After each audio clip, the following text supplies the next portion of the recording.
once mighty army of Azeroth lay among the blackened and charred remains of Stormwind Keep. Those that escaped fled across the Great Sea, bringing tales of the suffering they had faced at the hands of the Orcish hordes.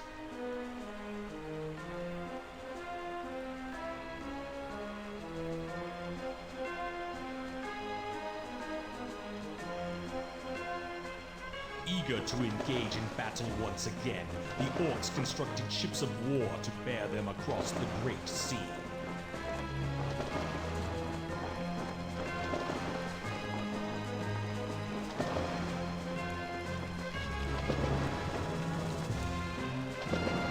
The Orcish warriors yearned for the sounds of battle to fill the air and looked to the far horizon for new blood to spill. Using the weapons forged by their new allies, the humans made haste to prepare for the onslaught. While dwarven cannon were being loaded, others armed themselves with elven steel and mail.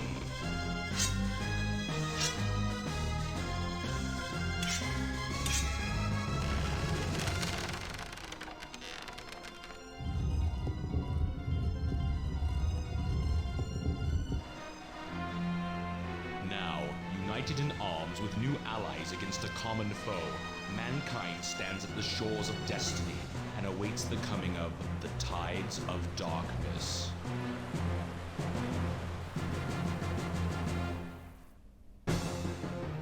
This intro also was featured in World of Warcraft, not scene for scene, but all of those areas you can visit them in World of Warcraft, and a lot of players were playing it. Blizzard was playing nostalgia quite heavily back then, for obvious reasons.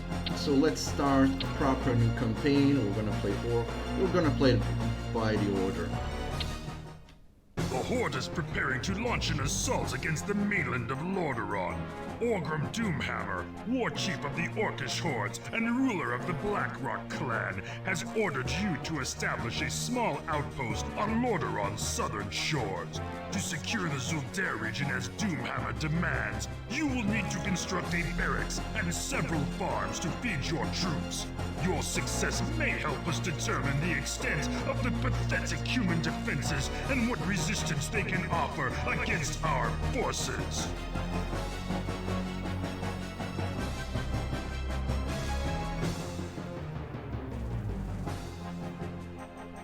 Okay, so again, this is the first mission is essentially a tutorial.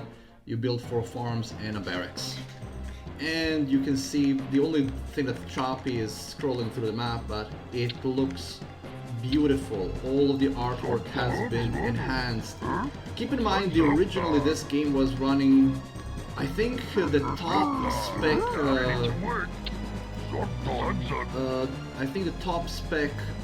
PC that this was running it at 800 by 600 resolution.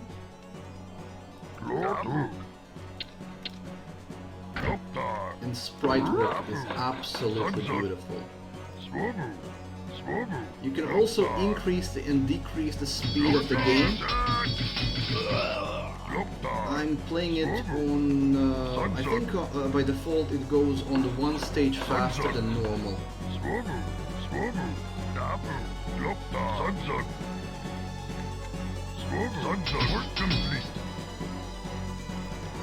Also, it's nice that I can play without needing a mouse helper. It actually has standard controls. You can also see the first time that we have Fog of War. Fog of War, however, can be turned off. It won't turn off the unexplored areas, it will just turn off this see-through area. Ready to work, huh? I might be doing that on some missions, simply if there are some surviving units that I'm gonna need to hunt down, because it's just a waste of time to try to find them if they keep moving. The AI is a bit more capable than it was before. The game is overall completely streamlined now. It plays like a proper RTS. It plays like a modern RTS, and there is a good reason for that. This is the game that defined, in many ways, the modern RTS as we know it. Command & Conquer did the rest, Ready but to work. this game did it better. In my opinion, anyway.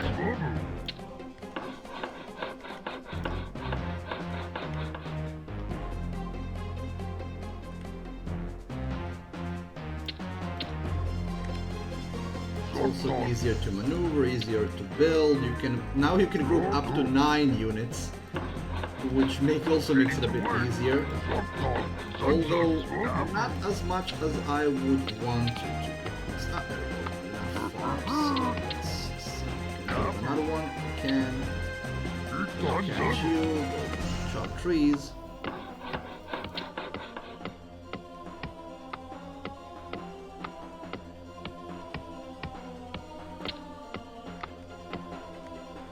I think this mine doesn't have much. Oh, it has enough. Enough to pass the mission. Work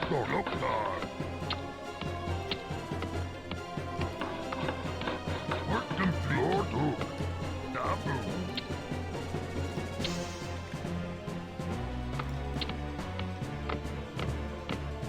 I'm gonna build one more run and hunt on what's left of the enemy units on the map.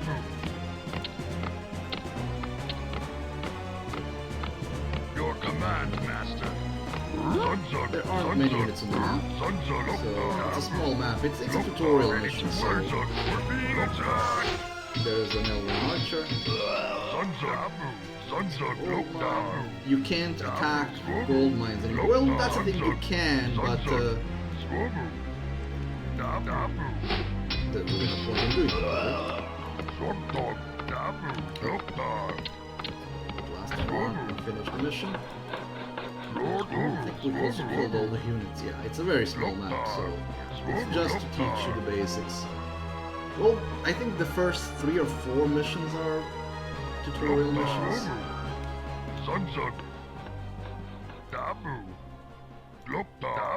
Some things that worked fine in Warcraft 1 were taken over. Also, the soundtrack is wonderful. Again, a lot of these tunes were transferred over to Warcraft 3 and even World of Warcraft. This we are stream safe. And this always bugged me because it doesn't matter how much you mine out, this is the highest rank you can get on this first mission because there's only 4 enemy units.